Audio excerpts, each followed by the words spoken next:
Hey sis, I have an incredible boss-ass woman with me today. Her name is Shontay Lundy. She's the creator and founder of Black Girl Sunscreen, and when I tell you she's a game changer, she's a game changer. She's a woman that's always been making boss moves at a young age. You will be inspired. Her courage, her strength, and her endurance is one story that needs to be told.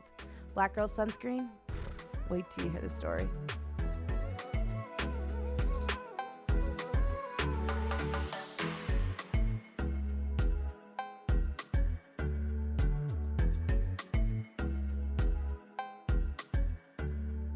Hey sis, I have this incredible woman that I personally met at a Project Beauty Expo conference. Her name is Shontay Lundy, and I could not wait to meet you and get to know you so much better. She's the founder of Black Girl Sunscreen, and she's a woman, I'm telling you, she just captivates you. Shontay, welcome to Girl We Got This, baby. Thank you for having me. You're welcome. I'm really excited. Because we met at an event, Yes. right? And events are for networking and connecting and hopefully feeling the same type of vibes. And of course, we exchange info. Right. And even if it's on social media, we still kept in contact. Which is key. Yeah. Because, you know, a lot of times when we're in networking situations like this, it's like, hey, what's up? You can vibe with somebody. But when you're a founder and you're a creator, you know, or other people call themselves entrepreneurs, life is busy and it's hectic. But besides that, truth be told, Yeah, tell me. some people just don't follow up and they don't care to follow up. Fact. So it's like, don't get my information or don't say you're going to call or let's meet for drinks or lunch or whatever it is. Oh, I just got chills when you said that. That's so true. And you don't have that intention. Yeah. So, you know, seeing your posts, you know, I love to like people that I follow. It doesn't even matter what the post is. I'm just going to like it because it shows support. 100%. You know, and I saw that you had the podcast. I'm like, oh, I think we have some things to definitely discuss. Heck yes. I mean, I'm just thankful that you reached out to me. Because I was like, hell yeah, Shontay. Because, you know, sometimes when I meet incredible women, I know their lives are busy. So I'm like, should I wait to see? Should I wait? That's why on Instagram, I always say, if you know any incredible woman or if you guys want to be on the podcast, please let me know. Yeah. I'm all about creating opportunities for myself and for others. Agreed. So if you have a trajectory, then you got to create that. 100%. And, you know, I'm like, okay, I've met her. I want to talk to her. So let's see if she really about that life. Mm-hmm. You could have been like, oh, fill out this questionnaire. I'll get back to you. I've seen it before. I've had it done before. But they'll be in my stories. And I'm like, well, why are you following me then if I'm not, you know, if my story isn't compelling enough or interesting enough to be on the But who has time for that? You know what I mean? Yeah. Look, y'all just get to be lucky right now because you get to meet her how I get to meet her. So this is like a super raw personal thing. Yeah, because, you know, there were so many things at the conference where I was like, this girl is it. You know, when you were speaking and you're answering, the way the women of the conference were really compelled by what you were doing with your business, you know? But before I get into your business, I want to know about Shontay. Okay. Shontay's dope. She's fine. Oh, she's athletic and she's a boss. Okay, ladies. So we got to get to Shontay. Where are you from, first off? Okay, so the story is I always started off as I am originally from upstate New York. Okay. And if you know the state of New York, you know that it's more than just Manhattan and the 5 boroughs, right? Yeah. So I am about an hour and a half outside of the city north from a town called Walden. I don't know one. Yeah. So most people might know Poughkeepsie or Newburgh. Okay, I heard of Poughkeepsie. Newburgh has its own airport. So when I go home, I can fly into Newburgh. Perfect. And Walden is like 7 miles outside of Newburgh. It's a small town where you like need to know the street names. Yeah. I'm from a small town too. To not get lost. Yeah. But shout out to the small town girls. Because it leads us here. Yeah. Right? Because there's bigger aspirations. You're just like, I can't stay here after high school. I have to graduate and I have to do something. The hell out. Yeah. And that's really what the mentality was. So after high school. Hold on. I want to pause on that. Sorry to cut you off. Yeah. I think that's so special what you just said. Uh-huh. As a small town girl, now all you small town women out there listening, it's so true. My mentality in that small town was like, I got to do something so I can get out of here. So I was already creating this mindset to win and to get out. So I had to boss up to get out of my small town. I don't know about you, but even to go to college, I got a basketball scholarship to go play basketball. My family couldn't afford to pay. I have 5 brothers and sisters. They couldn't afford for us all to go. So my mindset was created then in that small town. In order for me to be seen and to get out of the city and to become all the dreams and aspirations that I've always dreamt of, I had to do something about it. Yeah. What you just said was so significant to me. And that's no shade to anyone that has stayed back in the hometown, because they've created a family. Yes. They might be teachers or educators or whatever it is. My sister, she's still home and she's happy. And they could get their home for $100,000 and be chilling and living like kings and queens. But that's how girl, you're speaking to me right now. But I went to college, which was only about 3 hours north of where I live, so I could easily just drive home on the weekends. Worked all 4 years of college on the weekends. But I thought it was balling because, when you make $500 on a weekend as a college student, like, you are balling. Yeah. I was making $300 on my Pell Grant. Yeah. I was balling. So I was happy. After college, I migrated down to Miami for my graduate work. Yeah. And New York to Miami. New York to Miami at the age of 21 years old. Girl. That's a big decision. So I love to big up any young person that are making adult decisions. Yes. I literally packed up my car and drove from New York to Florida on MapQuest directions. I remember MapQuest. Did you go by yourself? Yeah. I'm proud of you. Yeah, I sure did. I'm so proud of you. My grandmother had a condo in Miami. And she told me I could stay there until class started. And then I had a homegirl that went to undergrad with me, and she moved down a month later. Wow. So then we ended up getting an apartment together. Look at you. But the point of that is, just making decisions to guide your life. And that was probably the second or third major decision that I made to say, hey, I'm making moves. Why did you choose Miami, and where did you go? I went to St. Thomas, which is a private Catholic school. Do I wish I chose differently a little bit, just because when it comes to higher education, networking is key. And I honestly only have like 1 or 2 relationships from that experience, but the relationship I had, she's not my accountant. Oh, wow. So at least that came from it. I chose Miami because Miami's bomb. At the time, 2000 or so, 2004, it was popping. South Beach was popping. It was exotic. I know. It was just a really good time. And coming from a really cold state, you're like, wait, it's December. I can wear flip-flops all the time. And everyone else is jealous just because you're just living your life. You're on the beach. Florida is also a very affordable state. Yeah. So you can do, two roommates for $900, rent. So after graduate school, which was 2006, I'm kind of aging myself here, but it's all good. Look how fine you look. It don't matter. Thank you. I started working in retail, and that in my mind wasn't adequate enough, because here I am with a BS and then an MBA, and I'm working retail.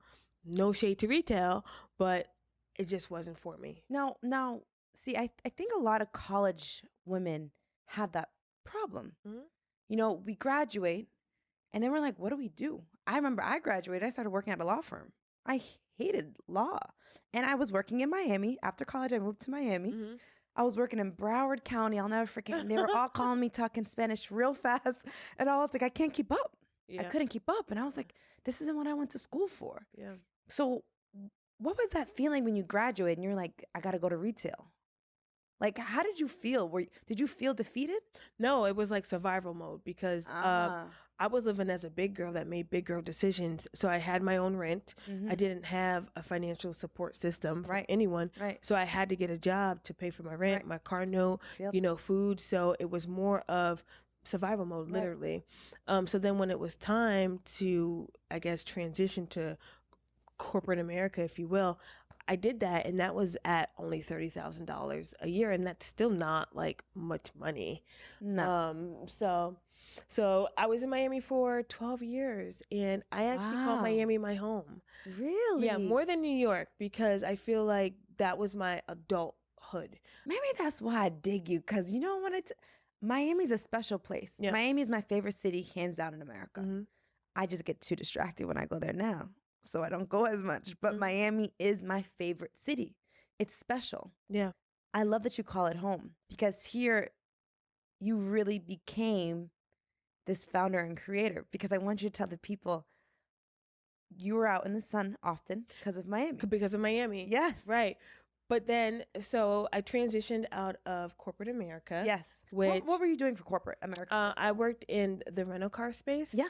Which is very competitive, and people sleep on it. Like, oh, you work at whatever rental car.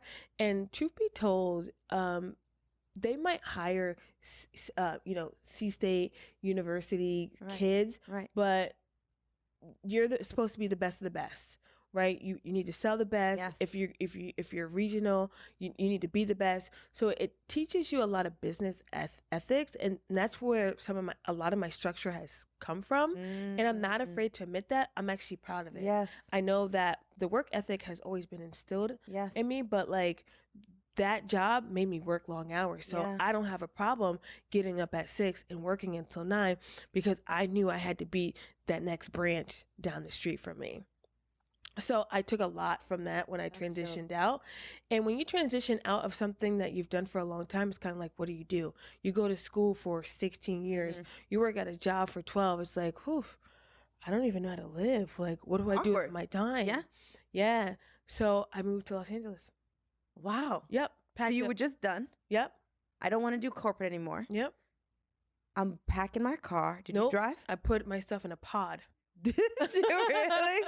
Yeah. I packed my I lived in a loft at the time, and I packed my stuff in a pod. I don't know, like 1-800 pods or whatever. And I drove a 2-door Infiniti at the time. Yeah. And my bulldog and we drove cross country to Los Angeles. Look at you. Another big decision. By yourself. No place to live. Doing it by yourself. In Los Angeles. I found my place when I moved out here. Downtown Miami. You know, I did the same thing. Los Angeles. Huh? I did the same thing. Yeah. I just did it 2 years ago. Yeah. This is kind of wild, the synchronicities right now that are in my head. Yeah. So you moved from Miami. So before we get to LA, did you find your product that you create? Guys, wait till we get to talking about Black Girl Sunscreen because it's something that's so profound. When you talked about it at the conference, I was like, so fucking genius. No, I didn't launch the product at that point in my life because I wasn't ready. I didn't have the idea. It was more of like, I had my MBA. I wanted to pursue my PhD, and that wasn't on the rise. It was just kind of like you're working. Right. So coming to Los Angeles was just trying to figure some things out. Like, I get here, I'll find a job. Whatever. I love that though. Very free spirited, if you will. And I had some money saved, but LA will get you fucked up because quick. You'll be walking down the street at 11, see people chilling, and you're like, "What do you do? Why are people not at work? Yeah, how is this possible?" I feel like nobody works here too. Yeah, even still today. Yeah, Sundays I'm like, "What you mean y'all are going here right now? You don't work?" Yeah. So So I had to figure that out very, very quickly because that's the reality of it, depending on what area you live in. Yes. So when I got here, I found a job 3 months later, but the 3 months that I didn't work was probably one of the best 3 months of my life because I just took a break. There was no school, there was no work. It was just me meditating and doing yoga. Wow. And just appreciating the time that I have here on the planet, literally. So you were literally getting your mind right. Yep. You literally regrounded yourself into LA. Now, when you came out to LA, did you have savings? Like, how did you do that? How did you plan your move? Because I feel like a lot of young people, even a lot of grown women, they want to make the big move, big move to the next major city. So how did you do that? How did you make that move? So at my job, as I climbed the ladder, my salary started to increase, and I made 6 figures as a 20-year-old. That's awesome. So with that type of money, I mean, you can either save it or spend it, and I saved it, and that's how I was able to move to California. Saving is everything. Let me tell you, because you're not gonna be struggling right away. I think that's the biggest thing. Here. Yeah. Oh, LA is an expensive city. You're gonna spend every single dime here. Period. Most of it here. So like even the move, a pod is probably about $3,000, $4,000. But I didn't want to let go of my furniture because I was like, well, I don't want to buy everything again. It's gonna cost the same thing. And I actually have vintage pieces. So I'm like, no, I'm I'm not selling it. I'm just going to bring it everywhere. I ship my stuff over. So when I got to LA, I found a job after 3 months and really, really disliked it. And you said, I'm going to stay here. Unfortunately. And then my apartment, the rent kept increasing. Wow. What part of the city were you living in? Downtown LA. Okay. And I lived in a loft that was very spacious. And I knew I had just a sweet pad. And my landlord was just like, well, if you're not going to sign a lease, then we're going to increase it by whatever percent. And I was just like, my rent by the time I left was like $3,000. Wow. And that's a big nut. Yeah. It really, really is. Yeah. So then I had to relocate to Chinatown, which is a different experience. And I just didn't like it. I also didn't like where I was working here. So I asked for a transfer and I went back to Miami. What? Yes. What? I did it all over again. Hold on. How you do that? So, wow. Put my shit back in a pod. And you potted your shit back to Miami. Mm-hmm. And found a dope spot in downtown Miami in Brickell. Right? Worked for the same company because they moved me laterally, which was a good position. Yes. And I just lived in Miami, and then I launched Black Girl Sunscreen. Whoa. Yeah. Well, I started the concept here, right? Because what I was doing during the 3 months was yoga, hiking, the Baldwin Stairs, and I was in the sun a lot. And I mean, I got dark. I'm dark now, but like my skin definitely changed. And that was okay. I love being a Black woman.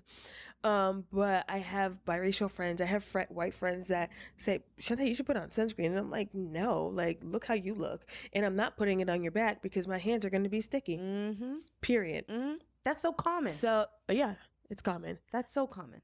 So, I was like, okay, well, let me jump on Google, see if there's a sunscreen for women of color, sunscreen for dark skin, sunscreen for brown skin, sunscreen for ethnic skin. Yeah. And I came up with nothing. This is while I was here in LA.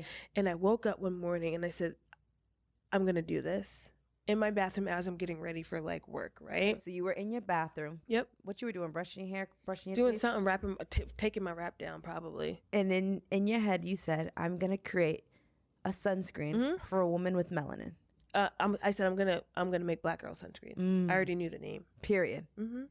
Wow. Yeah. And that's where your journey started. Yep. So it did start here, and I think that being in this environment, it does allow creative juices to flow. A lot of people come here with big dreams to be an actress, a dancer, movie star, whatever it is. And I think that's how it happened. You know what's so cool? You're right.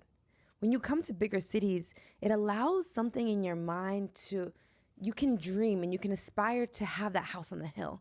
Mm-hmm. Or you can aspire to have that Lamborghini that just drove by mad loud, super fast, really scary. Mm-hmm. You see things that you've never seen before in front of your eyes, so you know that it's possible. Being here in LA, it's opened my eyes to not think small. It's hard though, because not everything is what it seems. Yes, it is very hard, and it's a journey. I think people think that it happens overnight. No, it doesn't. There's a lot of wealth here. Yes. From generational wealth. Yes, I was just going to say there's different types of wealth. To industry wealth, right? Because you come here, you do well. I mean, there's just money all over the city. It's a different type of money. It's hard. Yeah. Because in my neighborhood, I mean, you see a Range Rover, you see a Tesla. Shit, what the hell? Okay. These ain't no everyday cars. These shits cost, $80,000, $100,000. Yeah. What? Like, and they're just normal. Yeah. It's natural. But that drives me. I used to say, okay, I'm gonna get that car. Mm-hmm. And I would work towards that. Mm-hmm. So that's cool. I really like that. Yeah. So after I had not the epiphany, but the idea of coming up with Black Girl Sunscreen, I said, how do I make this possible? Mm-hmm. How do we make it come to light? So I just started making the calls to manufacturers to see if we can make a formula that I wanted to rub into our skin with no white residue, no chalk. Right. And to make a woman feel good and look good while being protected in the sun. I want to because there's some people that aren't black, they might not have black friends, so they might not understand what the sunscreen actually does. Yeah. A regular sunscreen. So it leaves like a white, chalky looking film on your skin. Yeah. So to be honest, like a couple years ago, brands are catching on, right? Brands are catching on that, you know, black people are in the market now to wear SPF, which is sunscreen, just another word for sunscreen, okay? So they've created their formulas to rub and clear too. Period. Right. But when we launched, that was our number one concern. That was why black women, and my market is black women because I'm a black woman and I am my customer. I know how to speak to black women. Maybe not all, but I feel like a lot. So anyway, we made the formula catered to our complexion, and that was the number one reason why women of color were not wearing sunscreen, because it didn't rub into their skin. They couldn't wear it underneath their makeup, and because some girls go to the beach looking fly. Yeah, a lot of girls do. Especially if you're living in Miami. Exactly. It's not to get into the water. No, you looking fine. You taking pictures all day. What you Exactly. Yeah. So that was the goal and the mission of the first SKU, if you will. So it was more of, okay, what are the ingredients that cause this? What ingredients moisturize your skin? So it came down to the inactives. There's two types of sunscreens. There's mineral and there's a synthetic. A mineral will always leave the white cast. It's just a zinc. And I think that the more we become educated, then the more we'll know, like, okay, let me leave that alone and let me jump over to this one. Right. So finding a manufacturer is actually a little difficult, because you have to find out like what location you want your manufacturer. Going into this industry, it's male dominated. And when they hear the name Shontay, it's like, what does Shontay know about sunscreen? This industry is over 100 years old. You want to make something for black girls? Oh, and the name is Black Girl Sunscreen. Are you making this product for 7-year-olds? And I'm like, no, the word girl is a term of endearment. Yeah. I can call you girl because we're in the same age bracket, but I wouldn't call, my mom's friend girl because that's her friend. Right. So there were a lot of things that I had to explain. Also eliminating some of the quote unquote toxic product ingredients that were really progressive for its time. So 2 years ago, oxybenzone, which is a big word, we're still in sunscreens. Now it's banned, right? And we have placement in Target, and Target is saying like, if you have oxybenzone in your sunscreen, you have to reformulize your product. Wow. And we're literally one of all their sunscreens that are oxybenzone free. That's incredible. So hell yeah. So we were really progressive 2 years ago, and I said, no, we're not making any formula that has oxybenzone in it because we know that this is bad for the environment and for the skin. And there were manufacturers that were resistant, like, no, you don't know what you're talking about. Really? It's been in sunscreen for years. Oh, absolutely. You had to fight the manufacturers for them to understand. Well, I just didn't do business with them because they were stuck on what they wanted to do. They wanted to give me a product that they already had, so then it becomes white label or private labeling. No, we're gonna make our own formula. So this isn't a formula that's on the market. This is Shontay's formula. So they were looking at you like, who is this woman? Yeah, or on the phone. Who is this black woman named Shontay calling me about Black Girl Sunscreen? Yeah. Do you remember how many manufacturers you went through until you got a yes? Like 8. Okay. And funny story is one of the manufacturers circled back to me like a few months ago. It was like, oh, hey, we see you're in stores. Wanted to know if you want to talk about making a formula. Shut up. I'm like, wait, hold on for a second. And I jumped in my Google Drive because I didn't have the blackgirlsunscreen.com then. And I said, oh, are you so-and-so? Because we talked back in 2016 and you didn't really want to work with us. I promise you. Oh, call him out, Shontay. You have to. Call him out. So he was like, no, I don't really remember that, but it's all good now. So it was about 8, and I was looking for a manufacturer in a particular region because I wanted to be the filler, which is the manufacturer, and my warehouse to be drivable and for me to check in.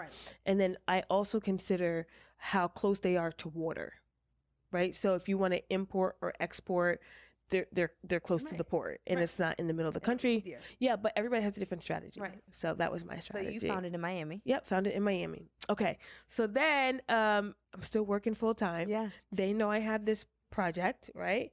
And we get our first batch, and that was probably the most emotional feeling I've had in years. I cried. It was like your baby. Because I literally went to the manufacturer's warehouse and picked it up in like a truck and a Tahoe myself, by myself. He helped me load the truck, but I lived on the 24th floor. Wow. In Miami, and I had to pile the sunscreen on a belt cart like 20 times to get all the sunscreen up to my unit. I did it by myself. That's a motherfucking boss right there. Yeah. And I cried on the way. I was just so excited to get the tubes to make all this stuff happen because, you know, first just going through an LLC. And I think people take these things for granted. Like, it's a big deal to file the paperwork and for somebody else not to have your name to get it. And then the fact that, you know, a formula that I created was then FDA approved, tested for stability, for SPF, for water resistance, for me to have the capital to make this happen, and then to have a strategy on how to sell it. Right. Now, doing all of this while working a full-time job. Correct. I think that's a key because once you're a founder and you're a creator, you're not just focused on one thing because you still have to make capital. Mm-hmm.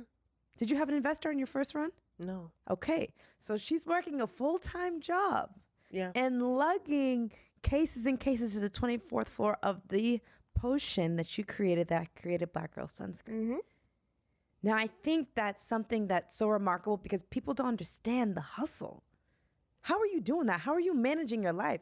Did you have a life? Were you dating? Were you hanging out? Were you having fun? I didn't want to. The only thing I wanted to do was focus on Black Girl Sunscreen because that's what I see as not necessarily my ticket, but that's the trajectory that I'm on to make things happen for me and my future family. How did you know that? How did you know? Did you know the minute Black Girl Sunscreen came in your head that this is it? I still have doubts. Really? Yeah. So I'm pretty nerdy. I wear really thick glasses and, you know, my hair looks crazy sometimes, but, you know, I look in the mirror and I'm like, I'm just this little girl that's trying to figure things out on a daily basis. Yes. So do I have doubt? All the time, but then I pick myself up and I'm like, I can do this. And I think your doubt comes with humility. You're very humble. I try to be. Yes. Yeah. Yes. I try to be. Because from an outsider looking in and hearing your voice and knowing your story, I don't even have a damn doubt in you. You know, because you see people doing the damn thing. Yeah. You see people doing real big things on billboards. Yeah. Winning awards and, you know, person of the year, and I'm not there. And that's why I'm just kind of like, chill out, Shontay. Like, you do a lot more. You're coming. So that's why I just kind of like, we have a discussion and I don't really think anything is a big deal. You know why? Because I'm working hard for it. And it's no surprise because it's my efforts. Now, if I wasn't doing the work and I'm getting publications and mentions and features, I'd be like, oh shit, for real? Yeah. You see me? Yeah. But no, I'm working hard. Right. So like, yeah, we want to be, you know, recognized for those things. Wow. So then after that Miami launch, I said, okay, we've made a footprint in Miami. So Miami, the market is very Latin, which is great. It's also very Caribbean because it's right there. Love it. Yeah. But it's not a huge network of female entrepreneurship. So I feel like I know most of the female entrepreneurs in South Florida. Wow. Absolutely. You can count them on your fingers? Both. Yeah. Yeah. Wow. There's not many that are Black. Yes. But in terms of like Latin and other cultures. Yeah, absolutely. So I said, okay, let me jump back to Los Angeles. Okay. Shontay. Yep. Wow. Okay, so you launched in Miami. The launch went incredible. Yeah. Can we get to how did you launch it? Social media. Okay. So we're considered a social media brand, which I'm not mad at. It's a free platform. Take advantage of what you have. And if you don't, you're a fool. Yes. Take advantage of it right now. So we consider ourselves a social media brand, and we just went hard on social media, went viral, and we shipped out of, you know, the house. Yes. I shipped out of the house. And that was it. So when I came over to Los Angeles, actually before I came over to Los Angeles, I had a major retailer reach out to me, and that's when we started to have those conversations, and that's when I had to start to get ready to kind of do things on a bigger level, on a higher level. That's amazing. Now, who was a major retailer? Could you? Yeah, it was Target. Okay, bomb. And so that's when you were like, Damn. Mm-hmm. It's I was on a business trip, doing a panel or something in Chicago, and they called and they said, "Hey, we're from Target and we found you on Google." I said, "Oh shit." It's working, right? Because if you have, and I think people take this for granted, like when bloggers, if a blogger's like, "Hey, can I get one free hat?" Right? Dress hat. Can I get one free hat and I'll write a blog about you? You should say yes, because all the time it's gonna go on Google and people find it. Yeah. So that's what happened. We just had so many articles written. So if you search like sunscreen for black girl, sunscreen for brown girl, black girl sunscreen, we're coming up. And that's how they found us. That's exciting. So, when they call, you're kind of like, am I ready for this? What does this take? Oh, and it's a whole new world, to the point where you could become ill. Really? I was ill all last 2019. What? Yeah. It's a lot of work. Shontay. Okay. We're going to get back to this illness, because I think that's a big thing. Yeah. So I jump over to Los Angeles and I moved to the Valley this time. Okay. Right? No downtown. I'm in the Valley. My home is structured to the point where I have a home office. Okay. And it could accommodate, up to 4 employees. Okay. Because really that's the plan. And we're just getting ready for the Target launch, but you can't announce anything until they announce it. Yeah. That's fine. Yeah. But we had to get, our warehouse prepared. We had to get our filler prepared. We had to get our overseas supplier prepared. We had to get all these things just in the pipeline. So when we went full on launch, it was ready. And when we launched, I mean, it was a big deal. We sold out Target like 3 times over the summer. Shut up. I'm so damn proud of you. Yeah, because it was just a buzz that we created. Yes. And people, the black dollar really, really is powerful. And if the community Say that one more time. The black dollar is very, very, very, powerful. very powerful. And if they believe, then they believe. You mean, think of the movies that have done well, right? Yeah. Like Black Panther, people wanted to support Black Panther because of the cast, because of what it meant, but they were seeing it 3 and 4 times. Yes. Not just once. Yeah. 3 and 4 times, right? Like, oh, you're about to get my $12. My nephew was wearing that Panther costume every day. Literally every day. And there's even movies today that I'm like, okay, I'm going to go support that because of the cast, because I stand behind them. And I know that we get support because of what we stand for and who's behind the brand. But at the same time, we have a pretty badass product that does what it said it's supposed to do. And you are saving skin. You're saving the skin of these women. Yeah. Some women will think that they don't need their skin saved, right? But that's also a new conversation. Yeah. Like the price of eggs have gone up, right? So things are just naturally changing, the ozone layer, how we take care of ourselves. So that's a battle within ourselves, but we've done well because of who we're talking to, the way we're talking to, how it's resonating, our presence, our aesthetics. I was going to ask you that. I was going to ask you, what do you think was the biggest thing that you did marketing wise that was like a huge hit with your community?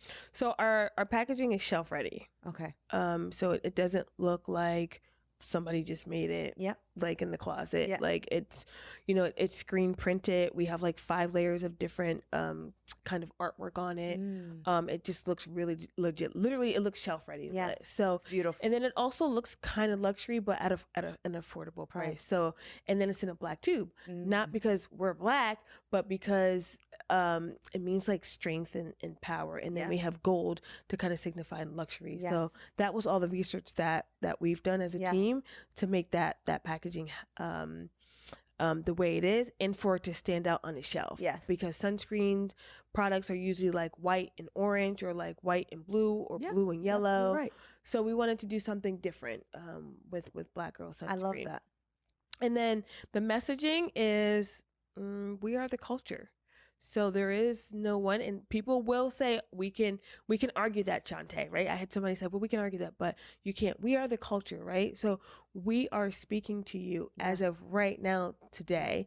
If you go on our socials, our Twitters, our YouTube, we're in the present moment. Yeah. We had a passing of, a basketball legend. Yes. We spoke about that. There were a lot of brands that shied away, didn't mention it. And it's like, well, hold on, time out here, right? This was a major deal, but maybe it was a major deal in our culture, right? And that's what I mean by we are the culture. Right. We're not talking about pop culture and gossip, but we're talking about things that impact our everyday lives. And it's so real because what you just said, brand to consumer, they become part of the family. I feel like now when you're making a brand, you're making a community, you're creating a band of sisters, of women that feel like they're a part of you, in a sense, with your brand. And I think that's key for any success now if you're creating a product. You need to create a community that's going to literally feel like they know Black Girl Sunscreen like it's their best friend. Yeah.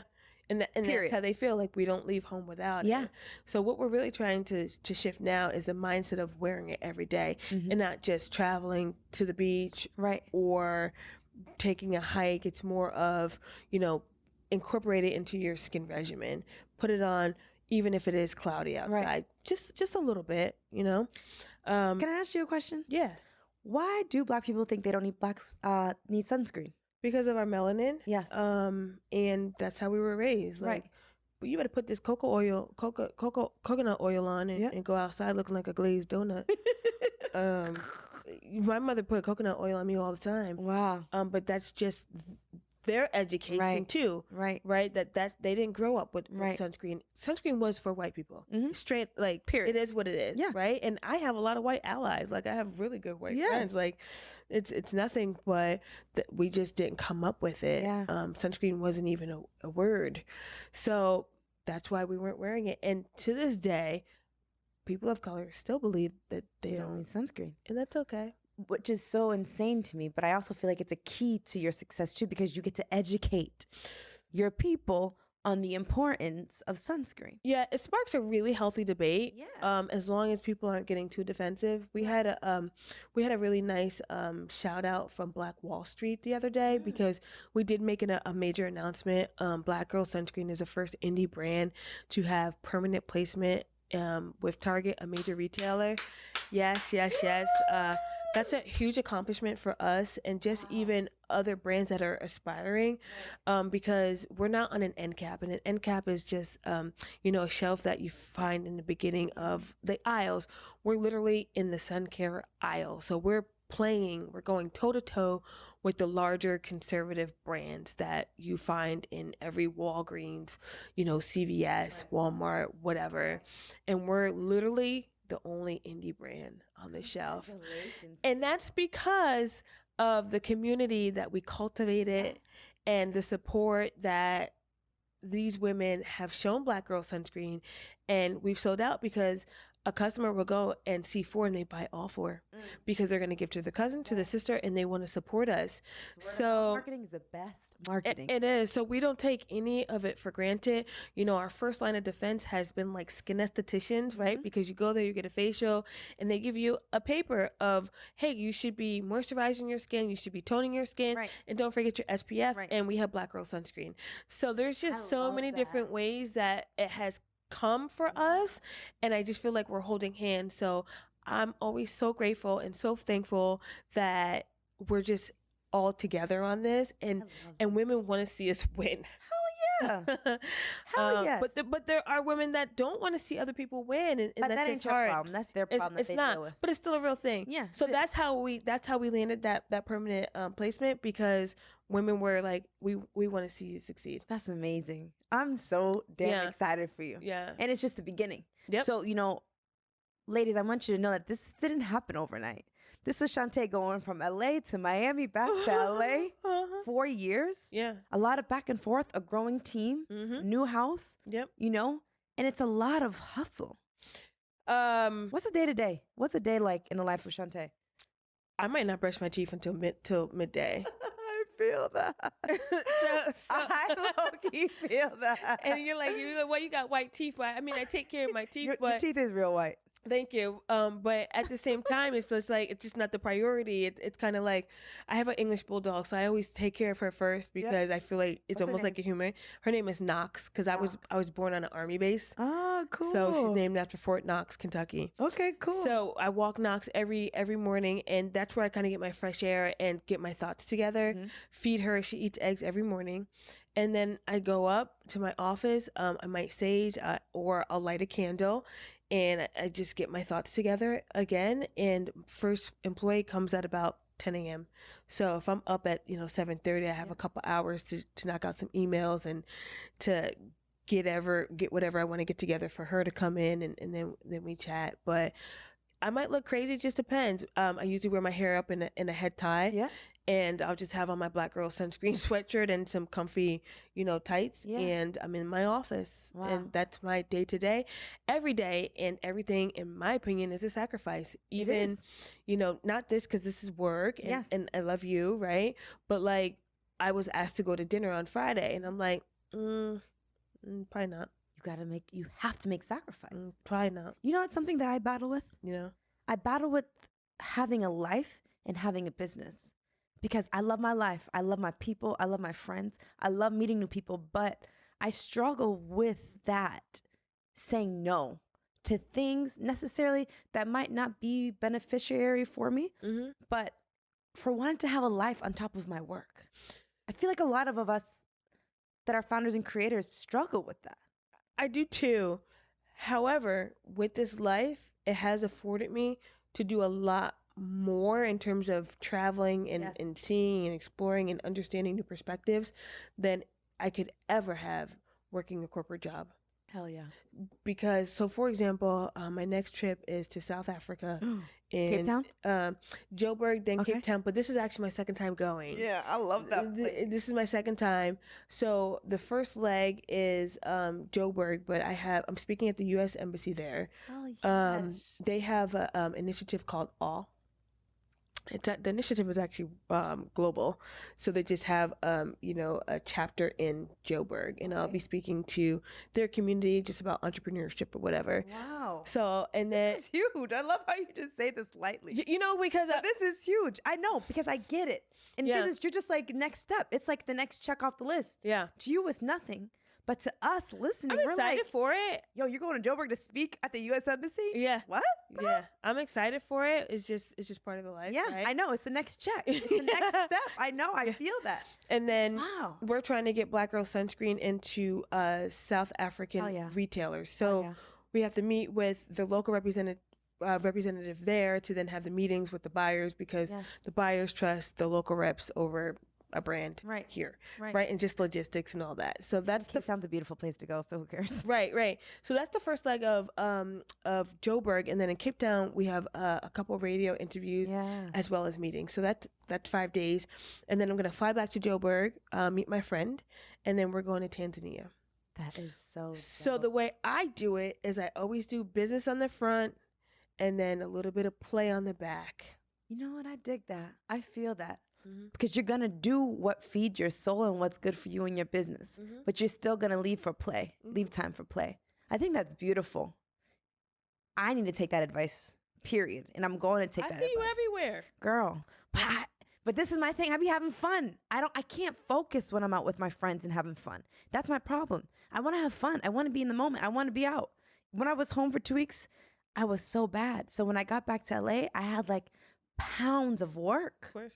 And when you feel overwhelmed, that sickness that you got probably in 2019, that's how I felt. Like, and I'm still catching up to this day. Yeah. You know what I mean? I'm still catching up. So finding that time and making that space, but I think setting your priorities. Having that hiatus will knock you off your game. 100%. But like even this morning, I was at the dermatologist and I was doing work at the dermatologist waiting for her to call me because sometimes every little minute counts, and I feel like my time is crucial. Yeah, and time is money, baby. Time is money in business. It's so true. Yeah, it is. You can't play. I mean, Miss Tanzania, we making money over here. So like at the end of the day, you have to take advantage of every minute of every day. I will say another thing too. Being who I am, right? I've been a Black woman all my life, so I think we have to work a little bit harder to get where we're trying to get. This is no excuses. It's just the reality of life and in this world. So the reason why I'm working at the dermatologist or I'm working on a long flight or I'm just getting it in wherever I can is because if I don't work the hardest I possibly can, that's not going to happen for me. Right. And it still may not happen even though I'm working hard as shit. You ever see something and you're like, how in the hell this person get on this? Girl, all the time. Their revenue is like $50,000. You're like, how? But okay, I'm not a hater. I'm happy for you, right? But that goes to show that there's a inequality there. there is still inequality to this day. And as much as we are on the rise, trending as women, it's trending. Yeah. It's always a damn trend. Yeah. We still aren't equal. Mm-hmm. There's still not equality. Yeah. So I applaud you. Thank you for that. I thank you for acknowledging that and being open and sharing that, because, you know, I think it's something that people don't like to talk about, you know, but it is. You are a Black woman. Yeah. You know what it is. I'm mixed, so I don't know what it is. You know what I mean? My skin complexion is fair. My father's Black, my mother's white. It's different for me. Mm-hmm. You know what I mean? So I think that's really dope that you embrace but you know what? It makes you you. And you're taking this and you're saying, I got to work harder. Yeah.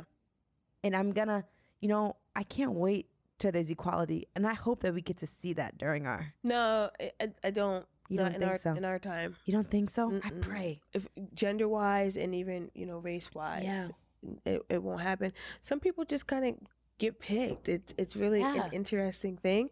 And that's okay. We're going to continue to go off of our efforts and our merits and see where it takes us. And work. That's it. And for me, I don't, that word no.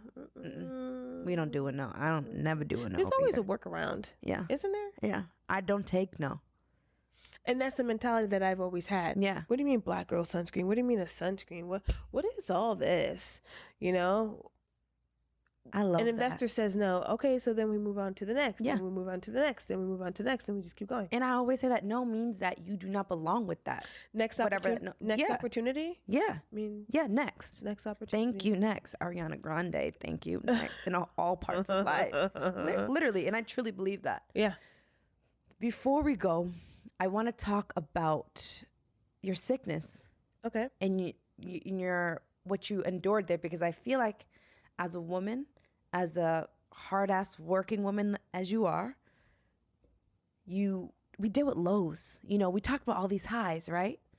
As a founder and creator, I know you deal with lows. With your sickness that you dealt with in 2019, was it a low?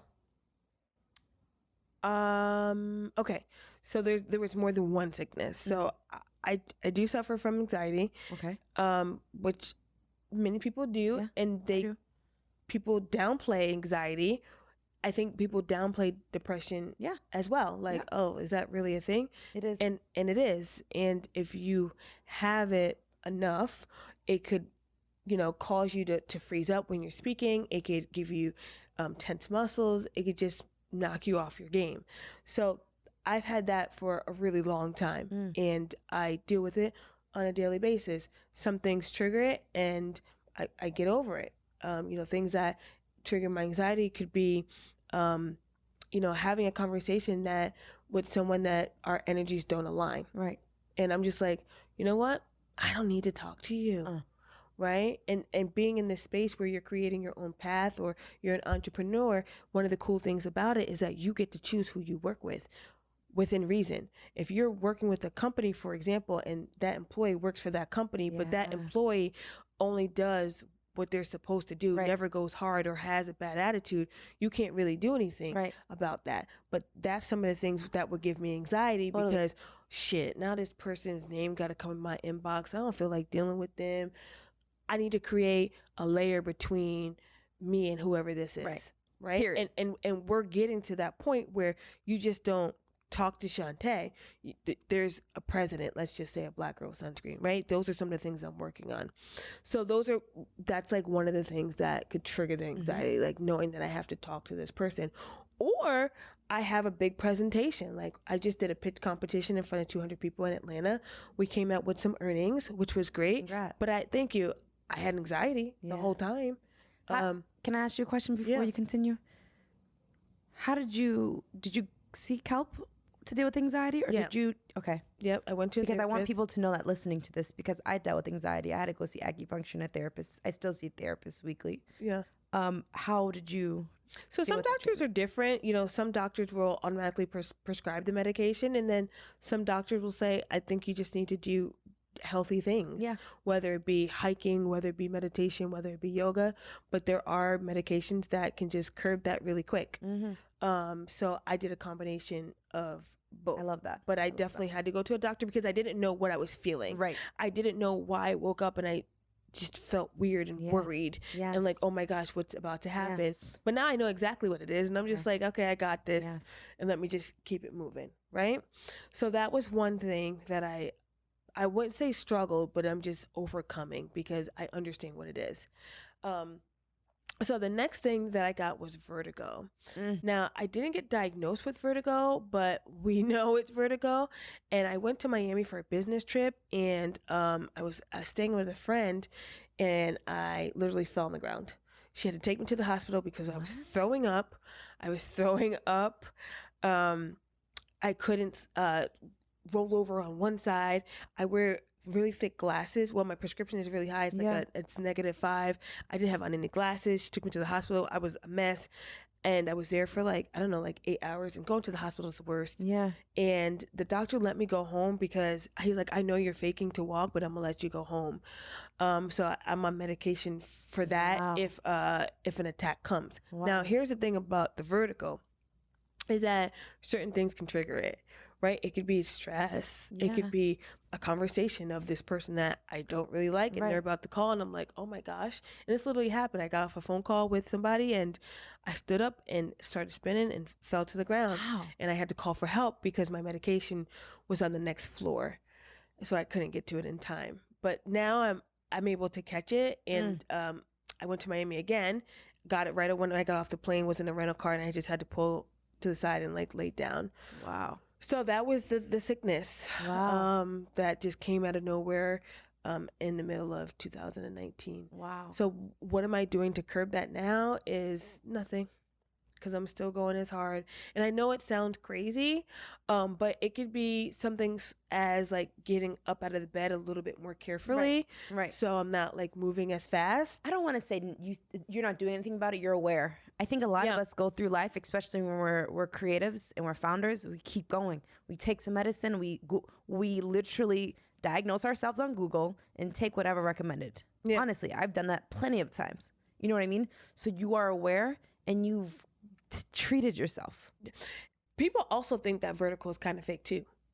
Like, oh, you have what? Like, get your ass to work. Like, I've had employees when I was in corporate America tell me they have vertigo, and I'm just like, what is that? Wow. Until I experienced it myself. It can hospitalize you for a couple days. It just depends on how serious the attack is. Listen, I had vertigo one morning, then I had a photo shoot in the afternoon. I got up and went into my photo shoot. And my assistant came and just helped me up whenever I needed to be propped up and got my photos done, because that was the only day I could do the shoot.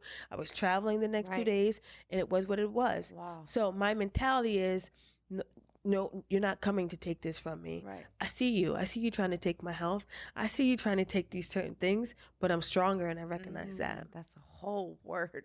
Black Girl Sunscreen ain't stopping no time damn soon, baby. Absolutely. I feel like we can converse for, another hour. Yeah. So. Well, that just means you have to come back and talk some more with me. I appreciate that. That's all. Shontay, nice. Before I get off with every woman I ask, them one question. Okay. In 2 or 3 sentences, what would you tell your 21-year-old self? You were probably in Miami. I was in Miami. What would you tell that girl? To continue growing, to continue flourishing. And honestly, I would say think differently in your relationships. Yes. Maybe that's what we should talk about next time. Think a little bit differently in your relationships, because who I am today is very different than who I was at 21. Yes. And if somebody tells you some shit, you should believe them. That is, if that's not a word that you guys don't get out of this entire interview today, say that one more time, Shontay, for the people. If somebody tells you some shit, you should believe them. Believe them. Believe them. Period. Because guess what? Black Girl Sunscreen. We ain't got time for nothing else. Period. Shontay, you're a blessing. Thank you. Thank you for changing lives of women. Thank you for protecting women. Thank you for speaking for women. Thank you for speaking specifically for Black women. And you know what? I don't even talk about those things, like the notes that we get in terms of like, thank you for making this product. Thank you for saving my skin. I don't even talk about those things. Yeah. It's just like, it's heart melting. Yes. It really is. But you're changing lives. When I think of founders and creators, your brains are everywhere else, but you're creating a product that's changing lives of people and saving lives. Right now, what's big is the tech industry. Yeah. And if you're not in tech, it's just like, whatever. Yeah. You just have this product. So it's tough. I have my own kind of, not demons, but my own challenges that I'm overcoming. Do. So when we talk about saving lives and affecting lives and changing mindsets, I'm like, okay. You're doing it. Thank you. You're doing it. Thank you. Ladies, Shontay Lundy, blackgirlsunscreen.com. Get her in Target. I mean, it will literally... Yep. When is it in Target? It's in Target now. So, like I said, huge deal, for a seasonal product, especially indie brand, to be on the shelves 24/7. In what month we're in? February. So that means that you can pick us up in winter in your local Target. I'm so freaking proud of you, dude. Everybody really is, and it took a lot of hard work. I'm excited to have the team that I have. We really go hard on all of our socials. We're committed to excellence, so we see every project through with excellence. Yeah. So that's my tagline: stay moisturized and protect your skin. I love that. Hey, girl, we got all of this. Yeah. Black Girl Sunscreen, we got you. Shontay, thank you for sharing your story. You're going to come back, I already know, because I feel like we still have another hour to go. Yeah. I think this should be like a to be continued. Yeah, I do too. TBC. I think a lot of people know our stories. Yeah. But they want to know like little small things. Yeah. Not necessarily where you get your nails done, but even how do you carve out that time, or how do you deal with this girl that's kind of like low key giving you shade, or do you feel like there's a competitiveness amongst your peers, even though you're not in the same industry. So I think there's still a lot there. Once you peel back the layers. Yeah. Or even like, what is it really like to work with this retailer? What are some of the challenges, or how are you getting this money? Like, you got this car, you got this house, but like, you got money in the bank? Yeah. How? Yeah. So you know what? We're going to be continued. Sure. This, and we're going to literally just rewind and really get into the end of what we're doing, because you're right. There's so much in between of our lives that we actually need to talk about, and I'm sure the women want to know. So when are we setting up the date? I don't know. Whenever you're ready, I'll call you. And I think phone calls too are so genuine, because it's just like the raw and the gritty of it. If you're talking to a peer or another brand founder, and you just, can you believe this shit, and da da da da da da da, and I got to do this. Yeah. It's even stuff like that is just like people want to know, and they need to know how to respond.